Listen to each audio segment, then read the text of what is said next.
Welcome. For folks I don't know, I'm Lisa Gilbert, co-president of Public Citizen, also proud to be one of the co-chairs of the Not Above the Law Coalition. I'm thrilled to be with all of you on this solemn day where we are marking 5 years since the insurrection. The insurrection, of course, is the violent, unacceptable attack on the U.S. Capitol and our democracy.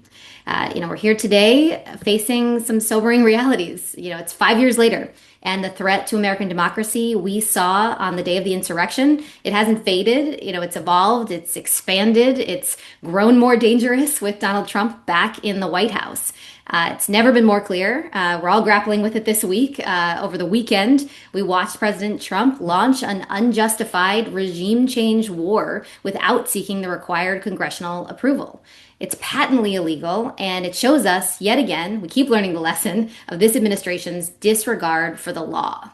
On the discrete atrocity of the insurrection, Trump pardoned nearly 1,600 convicted January 6 rioters and appointed people throughout his administration who praised or downplayed the attack into positions of power. The message, I think, has been crystal clear. Political violence is just fine, and those who commit it won't face any consequences. Instead, they will be rewarded. Because of that, since the January 6th attack, we've seen this unprecedented wave of political violence and intimidation, probably the worst we've seen since the 70s. There was a recent analysis that said there are at least 300 cases of political violence across the United States between the insurrection and the 2024 election. It's a systemic pattern of violence targeting public officials and election workers and democratic institutions, and it is led by our president, who has been increasingly escalating his rhetoric, including recently expressing support for executing Democratic lawmakers who simply urged military members to refuse illegal orders. So today, this call, we're standing together to say, this is all unacceptable. We just can't allow those who attack democracy to escape accountability, nor can we allow the lawlessness that we've been witnessing under the Trump regime to get worse. So we've got such a great group of speakers with us today to help us talk about this, remember the lessons of January 6th, and to discuss the current implications in the Trump regime. So we're joined by Senator Adam Schiff of California.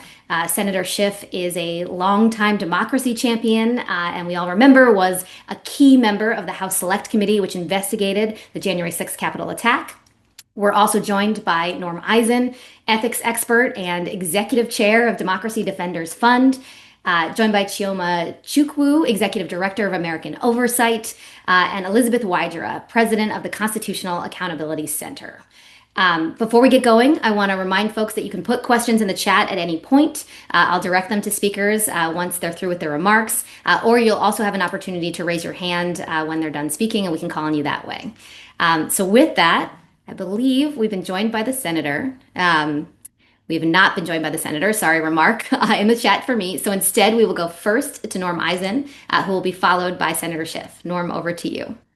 Thank you, Lisa, for convening this vitally important conference on the fifth anniversary of the January 6th insurrection. As we look back on that day, we remember the first non-peaceful attempt to block the transfer of power in a presidential election in our nation's history, a disgrace that included an assault on law enforcement officers and cost them their lives.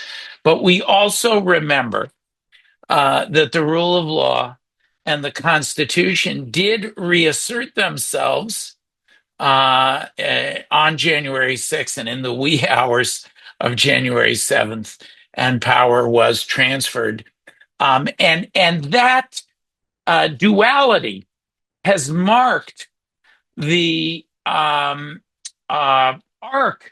of the autocratic push that was unleashed in our society on that day, and the pushback, the push and the pushback of the Constitution, the rule of law, and of American democracy in the 5 years since I was covering the electoral vote count, the legalities of the electoral vote count in a TV studio with the Republican then ECA expert, the relevant statute, Ben Ginsburg, and we ended up covering a very different series of events that day.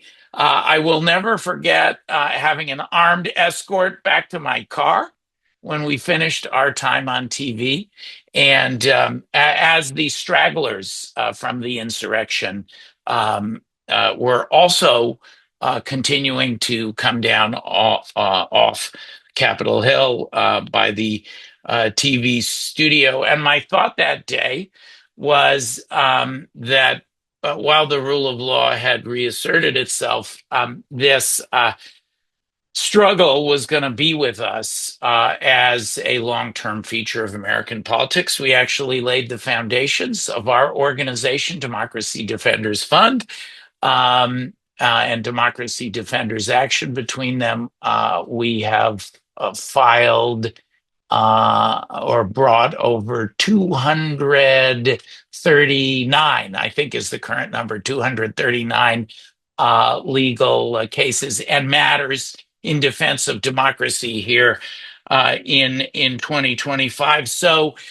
we continue to mark that duality today, 5 years later, as part of a huge democracy movement. We shouldn't only focus on the continuing authoritarian attacks, including as we speak today, the insurrectionists are marching again on the Capitol, but on the surge back of democracy and the huge democracy movement, many of whom will be represented here today, including leaders in both the worlds of government, like Senator Schiff, and also our wonderful colleagues, Elizabeth and Chioma from the NGO community that are continuing to defend our democracy. Last thing I'll say, Lisa, time is ticking.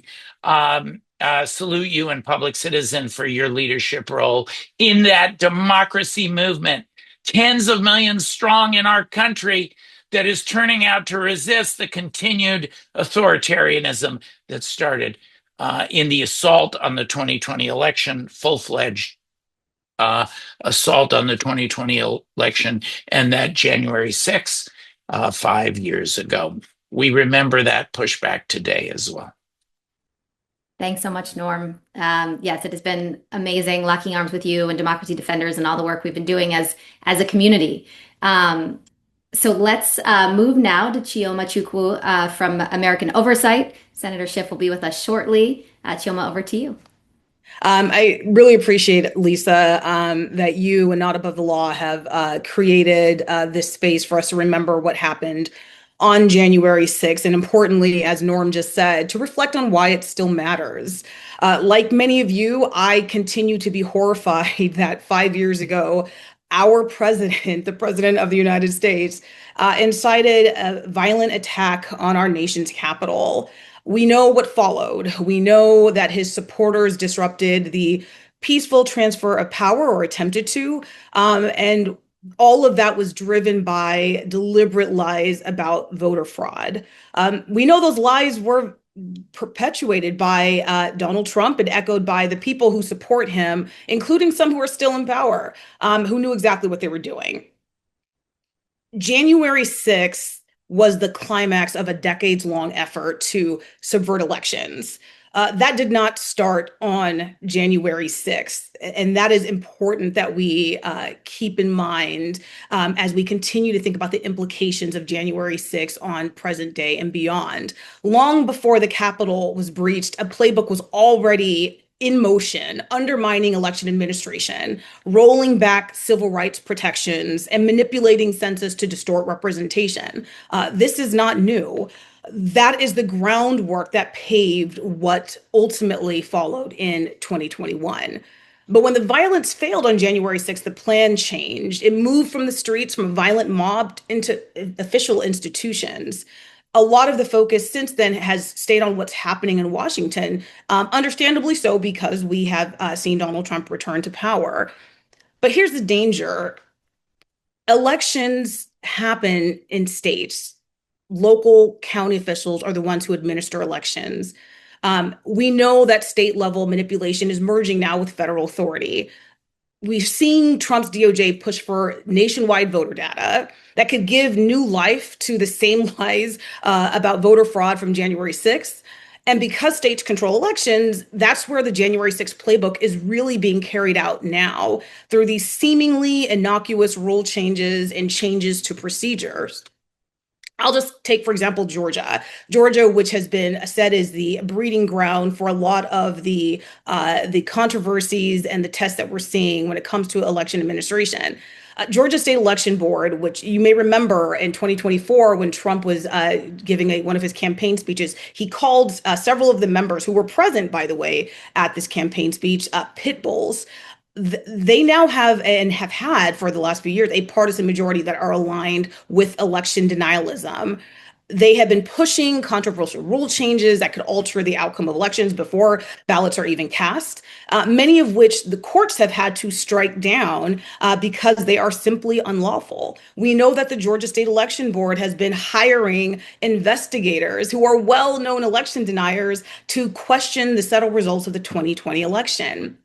When American Oversight sued the Georgia State Election Board in 2024, we witnessed some of their members push forward a playbook that we had not seen at American Oversight, which is they are raising private money to fight disclosure and transparency. They even attempted to take our deposition. The officials that are charged with overseeing elections were using every procedural tool available to block transparency because it is part of a playbook that we should anticipate seeing more of going forward. And you need not look any further than North Carolina. In North Carolina, as many of you know, the Republicans in the state legislature have essentially shifted control of election oversight to the state auditor, giving that office the power to appoint election board chairs. That move essentially concentrates the power and pulls partisan politics into what is otherwise supposed to be a nonpartisan election administration process. And so we're seeing a lot of this happen across the countries, across states working hand in glove with the Trump administration, the DOJ, the DHS, seeking more and more access to private, sensitive voter information so they can continue to wreak havoc on our elections. We're also seeing Trump and his allies pushing extreme subversion tactics, demanding mid-decade gerrymandering of congressional voting districts in an attempt to lock in partisan advantage. And lawmakers who actually take a stand, who push back, they're getting threatened or punished for their gall to stand up for what is right. That is the same goal that we saw take effect on January 6th. It's based on the same lies that led to January 6th, but it's now being carried out more forcefully through law and procedure instead of mob violence. That is what election subversion looks like after January 6th. We all know that democracy rarely erodes in one single dramatic moment. It happens over time. It happens as we are watching it if we don't stand up and push back and fight back. That is what we are witnessing now. But accountability and transparency, importantly, are the counterweight. Forcing transparency through things like open records laws and legal action is one of the last effective checks on the abuses of power that we are seeing. And that's what we do at American Oversight. We're demanding transparency to help bring accountability back into the process. And so going back to where we started at the top, the remembrance 5 years after January 6th, what we know is that the lesson is incredibly clear. Democracy does not defend itself. Anyone who cares about protecting our fundamental freedoms, such as our constitutional right to vote, including what we are here today to discuss, which is protecting our elections, regardless of party, should care about that. Protecting democracy takes work, vigilance, accountability, and collective action from all of us. Thanks so much, Chioma. Just couldn't agree more in that message and the need for shared collective work to fight back against what we're seeing. So let me say out loud, Senator Schiff, are you with us? Yes. Yes. Welcome. Thank you. So great to have you. Welcome to the call. I'm going to turn it right to you for your thoughts on this solemn day, this anniversary of the insurrection and the lawlessness of the Trump regime right now. Well, thank you for organizing this. Thank you for bringing us together. This date holds particular significance for the whole country. Admittedly, more personal for those of us that were here that day. I was one of four House managers on the floor arguing against the efforts to decertify the election and helping to organize our opposition to those efforts when increasingly rioters were breaking into the building. I remember the first time I knew something was wrong, I looked up from my notes and saw that the speaker was no longer presiding. Then two Capitol Police came on the House floor and grabbed Steny Hoyer, our number two, and ran him off the floor. And Capitol Police came onto the floor and told us in increasingly alarmist and alarming terms that we needed to get out our gas masks, we needed to be prepared to get down on the ground, and then ultimately we needed to get out. And you could really hear the rioters at that point banging on doors, breaking glass to get in. I was first elected in 2000, so I, in my first term, experienced 9/11. And as I left the chamber that day, I remember thinking to myself of 9/11 and how that tragedy had been a unifying event. It brought us together. I remember singing God Bless America in a bipartisan chorus on the Capitol steps. And I remember thinking on January 6th, this was not going to be the same kind of unifying tragedy. But I could have never imagined we would be where we are today, where the president who incited that insurrection is still president once again. His first act in office was to pardon hundreds and hundreds of violent offenders. Some of those who were participating in that insurrection now fill the halls of the administration and the Justice Department and other high agencies. And there has been this just vast campaign of denial. In Senate confirmation hearings, one after another, nominees for the bench or for other offices, when asked the simple question, who won the 2020 election, cannot answer the question. They cannot bring themselves to say that Donald Trump lost or that Joe Biden won. They fall back on a scripted answer, which apparently is not sufficiently objectionable to the White House to have their nominations withdrawn. But that's where we are, where participation, acceptance, adoption of the big lie is a necessity if you want to have a position in this government or on the bench. I would have never imagined this possible, but then so much of what we have seen in the 5 years since January 6th would have been unthinkable. And yet here we are. And as we look forward to the midterms and elections after that, we have to be deeply concerned that some of the guardrails that helped us in that challenge in 2020 are no longer in place. Some of the election workers have been driven out and replaced with party loyalists or diehards or sycophants. There have been an effort to weaken laws, make them more subject to challenge by a party that loses the election. And so we have our work cut out for us to preserve what is fundamental about our democracy. And I'm so grateful to all the organizations here today for your extraordinary work to make sure that we pass on this cherished legacy to the next generation. I've kept myself muted, but I just wanted to thank you so much for joining us and rushing between all the different important commemorative and solemn events of the day as we think about where we were 5 years ago and the unfortunate situation we find ourselves in now and the lawlessness we're all grappling with. So we're going to go to our final speaker and then open it up for questions. As a reminder, as you saw in the chat, you can put your questions there or you'll be able to raise your hand after our final speaker, Elizabeth Wydra, President of the Constitutional Accountability Center. Thanks.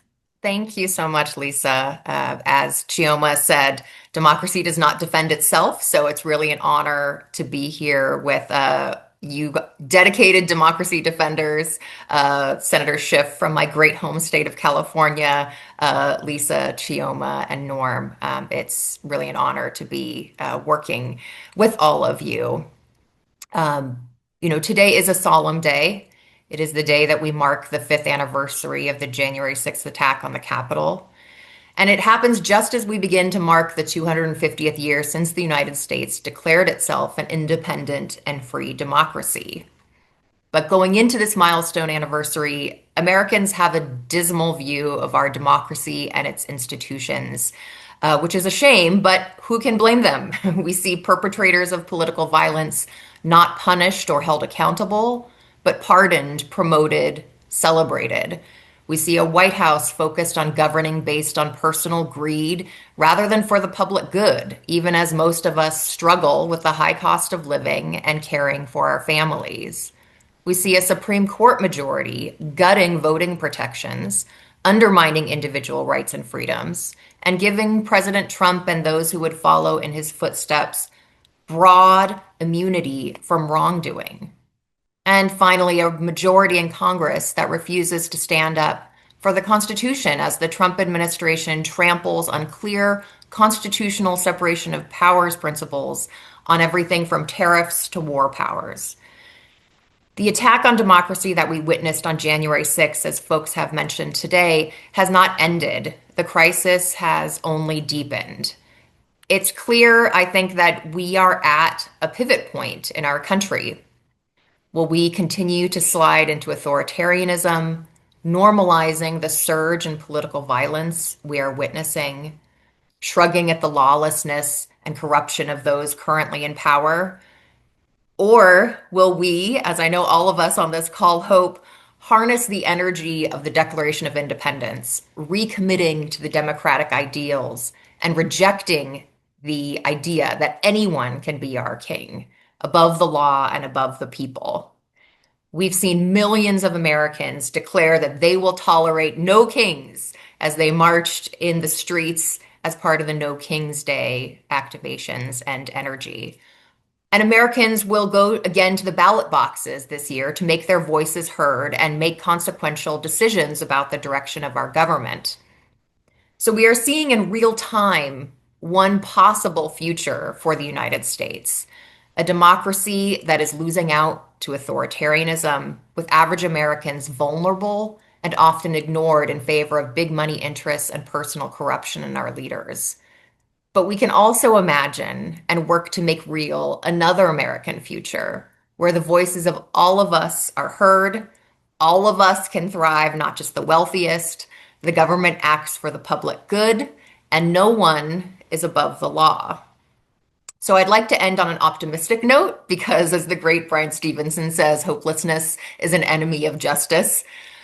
When historians look back on this moment, let's hope that it is not as a slide backwards into authoritarianism and oppression, but instead a slingshot moment where we were pulled so far backwards, and rather than stay in that darkness, Americans propelled ourselves into a brighter democratic future, making real for everyone the promises of equality, liberty, and democracy made 250 years ago.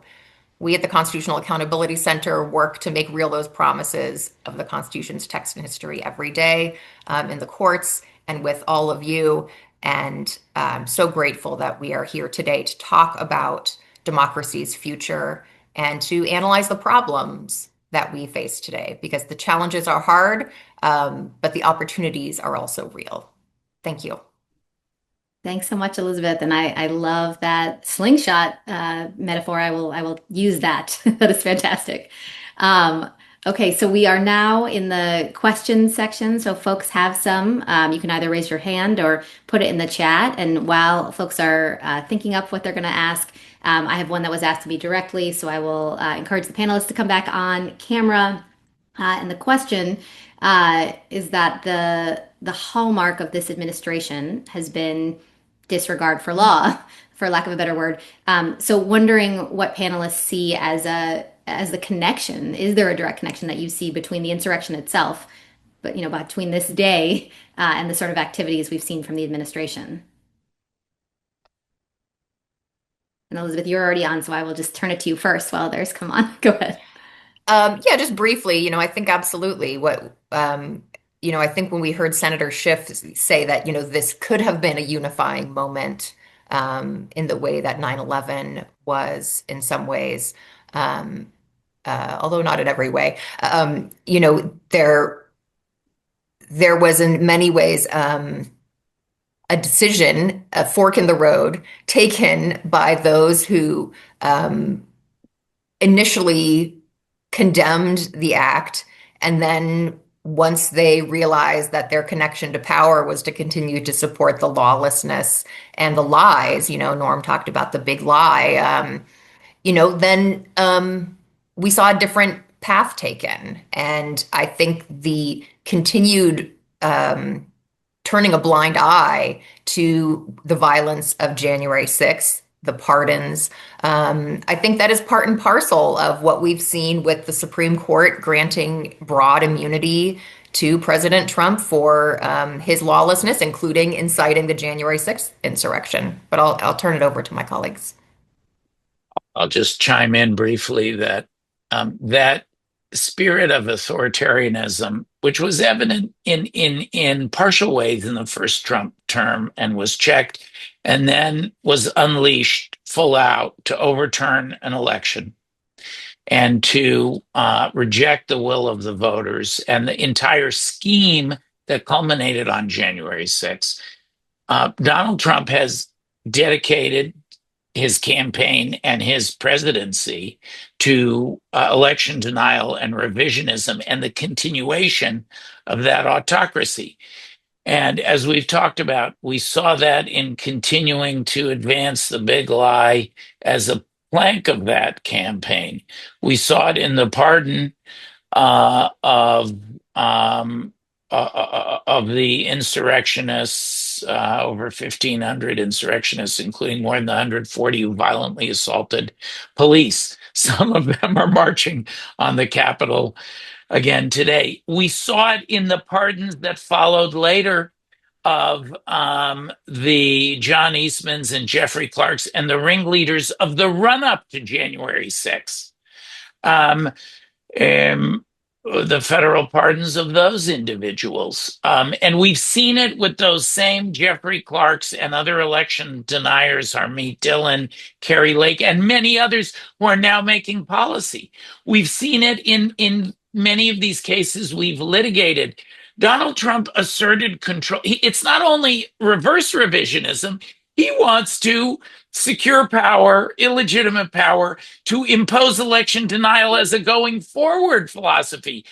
His elections EO to take, president has no role taking a hold of American elections. He promulgated an executive order to do that. We and others in the coalition went to court to stop him. We got an injunction against it. We're litigating against Carrie Lake in the Voice of America case because this philosophy is like a cancer spreading through government. We've seen parallel illegalities there. And so this is going to be something that we're going to contend with for the Pandora's box that was opened, but also the successful pushback, these hundreds of cases that Elizabeth and Chioma and Public Citizen and all of the wonderful members of the coalition have litigated and won. That's going to be necessary, court of law and court of public opinion, to fight the authoritarian spirit going forward. January 6th marks the day when we saw this struggle of a lifetime that was being unleashed. And unfortunately, that spirit of election denial has taken a hold of the party that Donald Trump leads, and there's virtually no accountability there. Right. Well, I have one more question actually, which is towards Chioma, so I will ask it to her. You spoke quite a bit about elections, and I think as we look ahead to 2026 and we think about this surge of political violence, the question is what our expectations are and how American Oversight and others are thinking about getting ready.